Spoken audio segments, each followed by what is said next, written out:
Are you depressed? Same. Anyways, I had a competition in my Discord where the winner got to choose a video idea, and the video idea chosen was a depression tier list. So today I will be reading through every Overwatch Heroes backstory and ranking them by how depressing they are. Like and subscribe, and keep in mind that some of these are very subjective, and what I find depressing may not be the same as you. So comment down below anything you would change, and let's begin. Starting off is the Give Me Hope in Society tier. Basically all this means is that their backstory is kind of anti-depressing, and you could argue that basically every backstory could have a little bit of depression in them, but I feel like these kind of counteract it with what they do or what has happened to them, so I decided to add it for fun. In my opinion, the least depressing backstory is Zenyatta's. It is sad that Ramattra did go evil and decided to become the leader of Null Sector. However, to counteract that, Zenyatta helped Genji come to peace with his new body, and I'm pretty sure at some point he also helped Symmetra. It is also said that he helps various other people, and is just overall a good guy. Keep in mind that if we do take out his actions from his backstory, you could definitely argue that he goes higher up in the tier list, but I've decided to include them, so I put him here. The only other character in this tier is Orisa.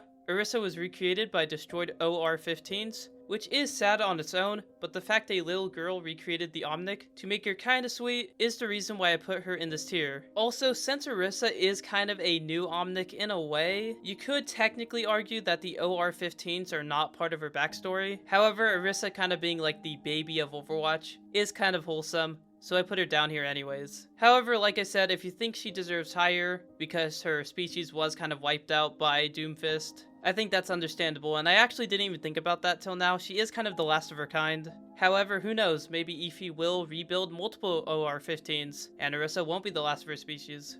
Moving on to the not depressing tier, these have the backstories of Overwatch Heroes, but I kind of feel neutral about their backstory. First up is Brigitte. Brig just doesn't have anything tragic that has happened to her. Torba and Reinhardt were in the Omnic War, but Brig I don't even think was born yet, or was at least very, very young at the time, so she had just an average life. Next up is one that is a little bit subjective, and that is Cassidy. Cassidy pretty much had a normal life up until doing crime. Also, him doing crime on its own wasn't that depressing. As a matter of fact, it actually went quite well and he got away with a lot, and then kind of was bailed out by Overwatch later down the line. And sure, Overwatch fell apart and Ashe doesn't like him, but he for sure either goes in not depressing or just kind of sad, because he got out of a life of crime and nothing else has really happened to him, at least when it comes to sadness. And with that, we're actually moving on to the kind of sad category, where their backstories are kinda sad but not too sad. First up is the funny hamster. Besides the uprising, nothing bad has really happened to him.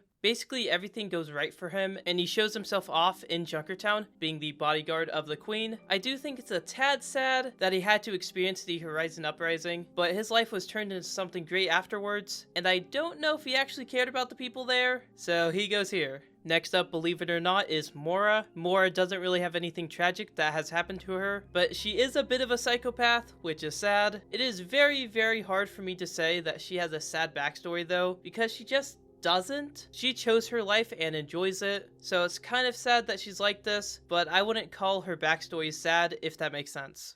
Next up is Lifeweaver. Lifeweaver's backstory isn't too bad. He mostly just didn't share views with the people around him, and he made the BioLite technology, which he now hides in exile, since he doesn't want people using it for evil. Hiding in exile can be depressing, but he seems to be happy with his life, so it's hard for me to gauge how he feels about it. If we learn later down the line that it negatively affects him, then I'll be willing to put him up higher, but for now, it's just kind of sad that he has to live like this. Next up is Tracer, and this one might be a little bit subjective. When the slipstream malfunctioned, it made Tracer blink in and out of time, and she probably would have been a ghost forever if it wasn't for Winston saving her. The only other tragic thing that has happened to her is her home getting attacked by the Omnics, but it's assumed that the Uprising team succeeded in saving King's Row, so she actually ended up becoming a hero. On top of that, her Chrono Accelerator gives her the ability to blink in and out of time. This has actually saved her from depressing outcomes after getting shot or almost getting shot by Widow. I don't think her backstory is that sad since her being a superhero is part of it. However, it is very close to going into sad, since it's very scary that you could just blink out of time at any point. However, we actually know what happens when her Chrono Accelerator gets destroyed, as in the Doomfist anime-like cinematic. Doomfist rips it off, and since Tracer isn't dead,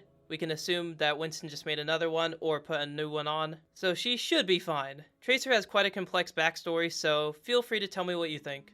Next up is Kiriko. Kiriko is mostly here because she has to fight the Hashimoto, which probably weighs on her, and she was also friends with Hanzo and Genji, which doesn't really help her since their stories are very sad. However, her story I wouldn't say is necessarily sad, but more just would weigh on her mentally. I think if she was older, these events would affect her more and put her higher up, but the events don't seem to have a huge deal on her, so it's just kinda sad. Next up is Lucio. Lucio grew up poor, and when Vishkar came to help, they felt oppressive. Not only did Lucio have to live through oppression, but also, we now know that his home was one of the first places to get attacked in the current Omnic War. However, his life on its own is not that bad. He is a very successful DJ, and more or less he is fine, besides needing to protect his home. It's kinda sad, but he's kinda well off. Next up is Diva. Diva's in the same boat as Lucio, where her town is constantly under attack, and she feels stressed out about it. She also happens to be young and successful, just like Lucio. The only reason I put her slightly higher is because we know that she has witnessed her friends getting injured in battle. However, none of them have died, according to Michael Chu. It's kind of sad that she has to constantly fight Omnics to protect her country, so she is in kind of sad, although you could argue that she likes doing it for the challenge, but I'll leave that up to you.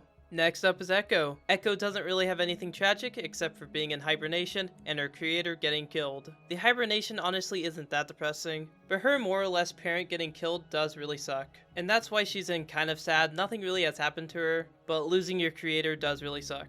It is now time to move on to the sad tier. In the sad tier, I just think that the stories are sad. First up is Farah. Farah is mostly at the bottom of sad, since her mother left her without telling her. More accurately, Farah actually thought she was dead. Farah did get to see her mother again, but at least to me, it doesn't feel justified. Anna did end up regretting it, but we'll get to that later. Farah luckily hasn't had too much else happen to her. I think she has seen some of her friends die in battle, but I'm not sure about that. And something that I actually realized that I missed during recording this is that Echo lost her parent, like her only parent that created her, while Farah actually lost her mom, but actually came back, and on top of the war PTSD, I actually kind of think that Echo and Farah are on the same level. So I'm going to actually move Echo up to Farah's level, because I think losing your only creator is just sad. Moving on to Zarya, something you guys might not know about her is that her father was killed during the first Omnic War, so I've put her above Farah since losing a parent is just sad. I do think Zarya went through a harder time than Farah, especially since Zarya dropped out of competing in order to fight for her country,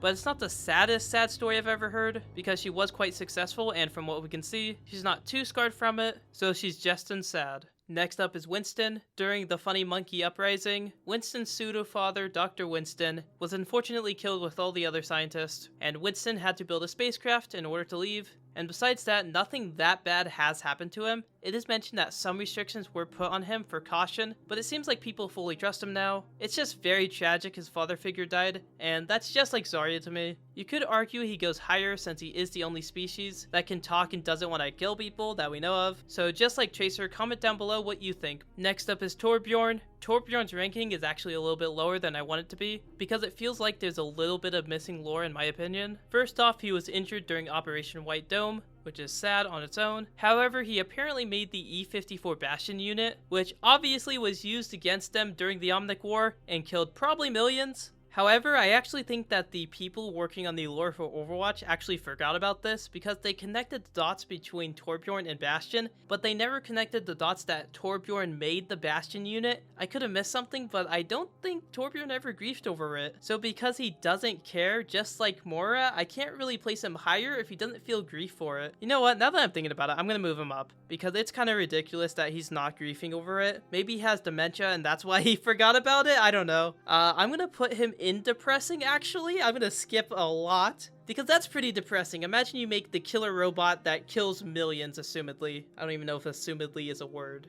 but hopefully you know what I mean. Torbjorn makes killer robot. He probably griefs about it. He actually doesn't, but that's pretty depressing. Now, using that logic, does that mean that I have to move Mora up? I'm unsure. I don't know what the consistency should be for this tier list, because with Torbjorn, he should be griefing it, and it seems like the Overwatch people were planning on him to grief that he made the Bastion unit, but then just forgot to add it, so I'm not sure. I'm gonna take the bold assumption that they meant to add it, but just didn't, and it's just kind of assumed in the lore. While for Mora, since she likes what she's doing, even though it's kind of sad that she's doing it, I'm just going to leave her where she is. Again, you can explain in the comments what you think, or join my Discord and tell me directly. And I actually didn't realize, but we're actually moving out of the sad tier list already. And moving on to the very sad tier. This one I think has the most. Unless of course I move any, which happens a lot. First up is Anna. Anna has murdered a bunch of people and regrets it. Unlike Torbjorn's current lore, we do know that Anna no longer likes taking lives, and she also abandoned her daughter, which she also ended up regretting. Luckily for Anna though, besides those regrets, and probably some strained relationships, she is relatively unharmed. She already had a cybernetic eye before losing it, so her eye patch was actually a choice. So pretty much everything sad about Anna is mentally, and having that many regrets and that many stupid decisions will weigh on her. So that's why I think she deserves very sad, but just barely. She is in kind of a stressful rogue scenario where she's a vigilante, so I'm sure that stresses her out also. On top of that, her family, I guess, doesn't really like her, and she does have those regrets. So I put her at the very, very bottom of very sad, due to how much that probably weighs on her, and how much it would weigh on you if you were in that scenario. Next up is the Fist of Doom. Doomfist had a passion for martial arts, so when he lost his arm during the Omnic Crisis, he had to give up his passion. Which, before we continue, there was a lot of comments on an old video saying that Doomfist never lost his arm and is just wearing the gauntlet. That's wrong. He has a cybernetic arm. His right arm is cybernetic, and he uses it to punch out of prison. His right arm also happens to be wearing the gauntlet, so he has a cybernetic right arm in the gauntlet, regardless, at least to me. I find this very sad that due to the Omnic Crisis, Doomfist lost his passion, then he became evil. So it's very sad to me, but his placement is a bit subjective, so tell me what you think. It's just a villain arc of somebody having a huge passion, finding what he loves, and then going villain mode over it. It's just kind of sad. Well, it's actually very sad. When you explain it like this, it actually sounds like a Doofenshmirtz backstory. Next up is Mercy. Mercy was an orphan. Well, okay, kind of. Mercy was orphaned during the Omnic Crisis when her parents just didn't come home one day. We also know that it bugs her, even to this day, when they didn't return home. I find that very sad, and I don't really have much more to say. I'm sure she also feels pressure from being a part of Overwatch, but losing her parents is just very sad. Next up is Sombra. Sombra was orphaned from the Omnic Crisis, which is very sad. Oh wait, this is just like Mercy. However, the reason I think it's slightly more sad is that she then grows up with the wrong group of people, and she learned to manipulate others into doing what she wants. There isn't much more to go off of besides that, but regardless, I think that it's very sad that she was orphaned from the Omnic Crisis, and that's why she's here. Next up is Symmetra. First off, she was born into extreme poverty where food was an issue and there was only murky water. She also is missing an arm, which we don't actually know anything about. However, how do you think she got out of poverty? Well, she got to train for Vishkar, but had to leave her family to do so. Not only that, but Symmetra clearly doesn't like the direction that Vishkar is going. If you don't remember, Vishkar is actually the company that is oppressing Lucio. The reason she's in very sad is simply because she was in poverty, and in order to leave it, she had to leave her family behind. You could definitely say that she could go back to her family and save them now, but we don't really know Symmetra's current situation, and we don't even know what her family's situation is right now. So until then, I'm gonna leave her in very sad, because it's very sad that you can't see your family anymore, especially after such a hard life. Next up is Sojourn. Sojourn actually had lore that I didn't even know about. She had terminal autoimmune disease and had to have her first operation around 4 years old. I had my first one when I was 4 months old. She then had to be sheltered due to her medical conditions and constantly was sick. And at the age of 13, she had many of her body parts turned into cybernetics, which is actually exactly like me. I got my mechanical heart valve at 13 also. She also got bullied over it for not being able to love since her heart was not real, which is very sad. I didn't quite have the same experience, but my sister would moo at me when I had a temporary cow valve when I was 10, so not nearly as bad as Sojourn. The final depressing thing has to come when the Omnic War started. Sojourn, her twin sister, and niece, and millions of others were attacked by Omnics, and her niece was severely injured, and her twin sister Valentine blamed Sojourn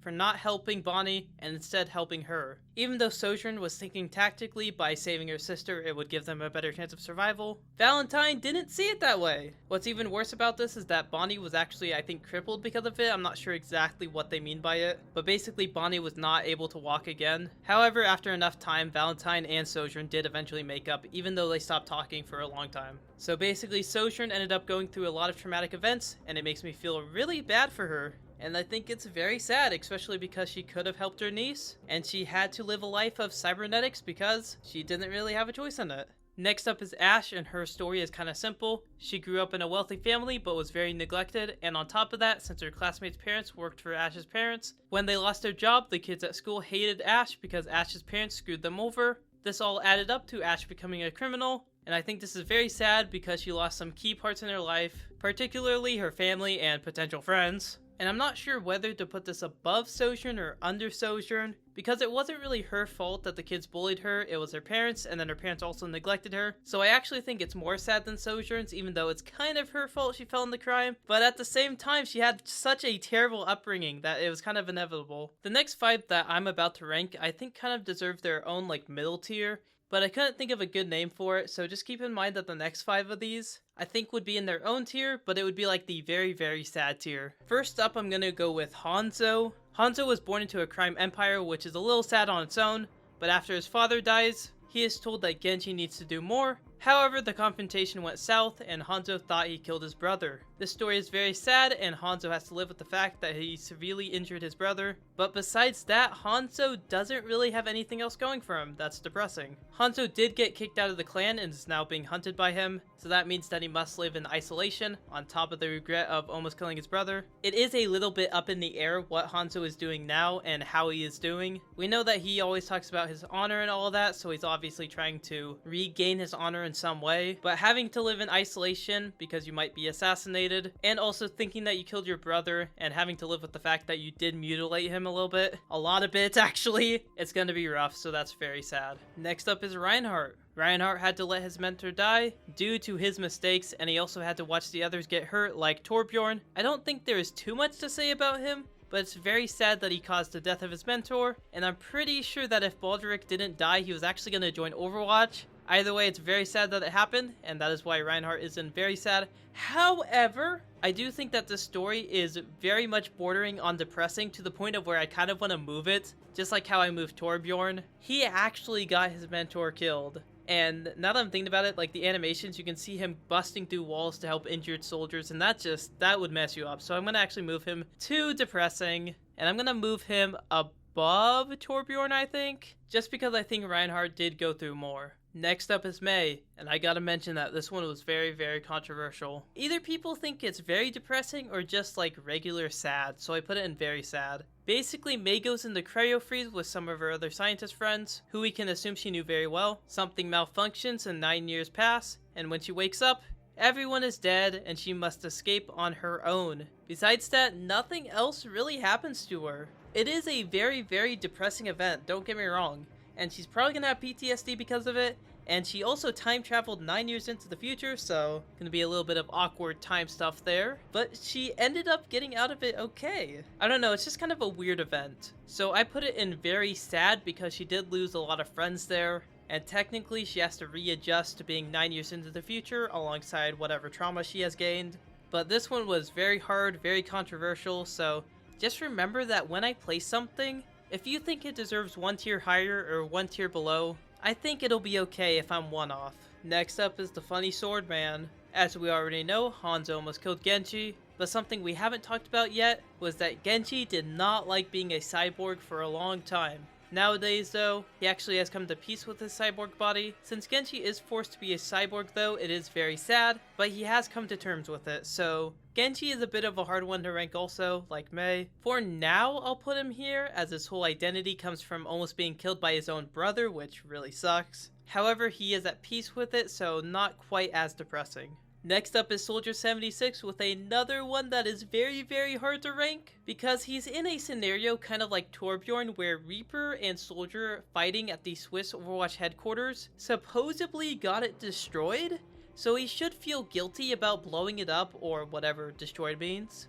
But he doesn't mention it, and it doesn't seem to be mentioned anywhere. He said that he did lose a part of himself that day, but we don't really know what that means. He's not cybernetic or anything. So I automatically assume that he feels guilty about destroying the Swiss Overwatch headquarters while fighting Reaper. On top of that, I definitely think Soldier could go higher due to all the missions he's been out on and all the stress he has been through. But for now, he's gonna sit in very sad until we know what actually happened and how sad he actually is. Because maybe there was no casualties when the Overwatch Swiss headquarters got destroyed. On top of that, Soldier overall had a very successful military career, like they literally built a statue for him even though Overwatch was shut down. But he is a vigilante, kind of like Ana, so he's living kind of a rough life, especially because he wants to keep his identity hidden even though, you know, everyone who matters already can predict he's alive, which is kind of funny how both Reaper and Ana, who are very important, know he's alive for some reason. But I was very close to putting him in depression. By the way, I actually just found out because I looked at the wiki page. It said that when the facility was destroyed, it killed both of them and numerous others, so yeah, there was casualties during this one. So we actually could put him higher if we wanted to, which I'm gonna actually do just because if you killed your friends, that's kind of sad. And with that, we're gonna move on to the depressing tier, even though there's 3 old men already in there. First up, we gotta get the Bastion PTSD out the way. Bastion was simply built for war, and when he gained consciousness, he still remembered the lore. He is the last of his kind, and most people fear him. That's pretty depressing. The only reason he's at the bottom is because he actually is really well off given the circumstance. He lives with the one person who invented his kind, so if anything goes wrong, Bastion is literally living with the best person he could to fix him. But it's still depressing overall, so he's in depressing, albeit he's in a good scenario now. Next up is Junkrat. Junkrat is actually here for my own subjective reasoning. Junkrat is insane. A little bit too insane if you ask me. If you didn't know, Junkrat actually grew up in the wasteland, which clearly has affected his mind. This is why I believe that if Junkrat didn't grow up in the radiated lands of Australia, he would at the very minimum not be as insane. I find it pretty depressing that he constantly blows off his own body parts and shows clear signs of mental illness. I'm pretty sure in his wiki it actually does mention that the radiation did affect him. That is why he is in depressing. Next up, coincidentally, is Roadhog. Roadhog is sort of similar to Genji, where he has been seriously injured. He has been exposed to a lot of radiation, so he has to wear a gas mask, and I'm sure that he is in constant pain because of it. As a matter of fact, Roadhog actually caused his own radiation, since he helped destroy the Omnium that caused the radiation. So basically, Roadhog had to watch his home get destroyed, he was kind of the cause of it, and I'm sure he's in constant pain because he has to deal with radiation. Having to live that lifestyle is just depressing. Next up is Sigma. After an experiment gone wrong, he became insane and had uncontrollable powers. He was locked up until he was broken out by Talon, and now he works for them, whether he likes it or not. Sigma actually had quite a great life beforehand, it seems like, so it's quite depressing that he had to go through all this. However, it's unclear how broken he actually is, because in-game he seems to be better off than Junkrat, but the story is made depressing when you realize that the people that saved him are now the ones manipulating him. Next up is Dommy Mommy Junker Queen. In a way, Junker Queen could be similar to Junkrat, but she seems to be not as harshly affected by the radiation as we know. The sad part comes when she was kicked out of Junkertown. If you did not know, Queen was actually banished with her parents and 5 siblings. From what I can see, at least 2 of her family members died, while 2 more are not seen in the photo, so we can potentially assume that they died also. To add on, it's also unclear if Queen's mom and her other 2 siblings in the photo made it. It is one thing to lose your parents, but it's another to slowly watch them die off alongside your siblings, which one of them was a baby, so Overwatch kills babies. Junker Queen might also have radiation poisoning just like Junkrat and Roadhog, and that's just depressing to me alongside everything else. Oh, you want a bandage for that? Next up is Baptiste. First off, he was orphaned just like Mercy and Sombra, but there is a bit more to it. Baptiste decided to try and make the world a better place by joining Talon, but just like Finn from Star Wars, he quickly realized that Talon wasn't great. As a matter of fact, Baptiste was told to attack a town, and he basically watched exactly what happened to him as a child, but from the other end. This is depressing since he wanted to help stop these kinds of disasters, but then ended up being the one who committed them, or at least helped commit them. We know he regrets his actions, and he's trying to correct his mistakes. It just really stings when you realize that he was manipulated into hurting others just like how he was hurt. It's depressing. Next up is Iari. She nuked a bunch of people. Okay, but actually, imagine being looked up to by all your peers because of how powerful you are. Then when it's time to be initiated, you are so powerful that it kills all of them. I don't know if it wiped her family, but it definitely wiped out all the Sun people, and that's quite depressing. As a little bonus, there's actually a little note in the wiki that says, Iari will say sorry often due to her being traumatized from the incident. That just makes it even more depressing. Ramacha was a very hard one for me to place, and I don't even love his placement here. Basically, Muramatra has the same lore as Bastion, where he was built as a Ravager, so he was part of the Omnic War. However, Ram seems to have encountered many traumatizing events since he strongly believes that Omnics need to uprise in order to stop their own extinction. I can't really pinpoint very many details because Muramatra is still fairly new in the lore, but we have seen him holding up dead or beat up Omnics, so we know he has gone through some sort of hate crime or racism towards him, which to me is depressing, alongside him being the last of his Omnic race. Next up is Reaper. Due to Moore's experiments after he was almost killed, Reaper was put in constant agony and anger, so much anger that he decides to constantly hunt down Soldier 76, even though people thought they were both dead. Reaper also has the added pain of losing his family, not because they're dead, but because he has put in such a state. Basically, Reaper is in Depressing, since he is in constant pain, constant anger, and he is no longer able to be with his family. That is depressing. And finally, we got Widowmaker. Widowmaker, since she was brainwashed by Talon, is somewhat in the same boat as Sigma and Junkrat, which would already put her in Depressing. However, the brainwashing actually makes her enjoy killing, and she was instructed and succeeded in killing her own husband. This is made even worse when you read in her bio that she loved only two things in life: dancing and her husband. Now neither of those things matter, and instead she is a brainwashed, no emotion killer. It's sort of like a zombie to me. No emotions, brainwashed only into wanting to kill. I wouldn't ever want to be a zombie. At least if I was Reaper, I could drop my chase on Soldier and try to live out the rest of my painful life in peace. But as Widowmaker, I would feel nothing unless I am killing, which is pretty depressing to me. Thanks for watching. I hope you guys enjoyed. And feel free to stop by my Twitch if you have the time. I can't stream regularly because of work, so you could join my Discord to know when I'm live. Speaking of, I'm actually live streaming if you're watching this on the day it comes out, but if not, like and subscribe, and I'll see you all later.